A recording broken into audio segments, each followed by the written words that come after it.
టాలీవుడ్ లో business man ఎక్కువైపోయారు. మన హీరోలలో చాలా మంది ఓవైపు సినిమాలు చేస్తూనే మరోవైపు హాయిగా బిజినెస్ లు చేసుకుంటున్నారు.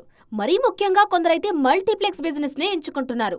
మహేష్ ఈ ట్రెండ్ మొదలు పెడితే అదే దారిలో అల్లు అర్జున్, రవితేజ, విజయ్ దేవరకొండ లాంటి స్టార్స్ వెళ్లారు. సినిమాల పరంగా మహేష్ బిజీగా ఉన్నారిప్పుడు. ఓవైపు వారణాసి షూట్ చేస్తూనే మరోవైపు సుల్తాన్, టైగర్ జిందా హై లాంటి మూవీస్ చేసిన అలీ అబ్బాస్ జాఫర్ తో కలిసి ఓ యాడ్ చేశారు సూపర్ స్టార్. ఆయనతో దిగిన ఓ ఫోటోను షేర్ చేసుకున్నారు అలీ అబ్బాస్. ఇంత బిజీగా ఉంటేనే తన ఏఎంబీ మల్టీప్లెక్స్ ను బెంగళూరులో ఓపెన్ చేశారు. అక్కడికి వెళ్లి అభిమానులను కలిసొచ్చారు మహేష్. అల్లు అర్జున్ కూడా అంతే. ఆల్రెడీ AAA సినిమా స్టార్ట్ చేసిన ఈయన ఆ తర్వాత హైదరాబాద్ లోని అల్లు సినిమా షురూ చేశారు. అది కూడా సూపర్ గా రన్ అవుతుంది. ఇప్పుడు ఇండియాలోనే బిగ్గెస్ట్ లేజర్ స్క్రీన్ ఏర్పాటు చేశారు ఐకాన్ స్టార్.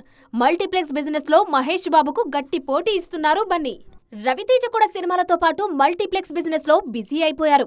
హైదరాబాద్ లో ఈయన స్టార్ట్ చేసిన ఏఆర్టీ సినిమాస్ దుమ్ము దులిపేస్తోంది. అలాగే విజయ్ దేవరకొండ తన సొంతూరు మహబూబ్ నగర్ లో ఏవిడి సినిమాస్ మొదలు పెట్టారు. మొత్తానికి మన హీరోలంతా సినిమాలు చేస్తూనే మల్టీప్లెక్స్ బిజినెస్ చేస్తూ సంపాదించింది ఇక్కడే ఖర్చు చేస్తున్నారు.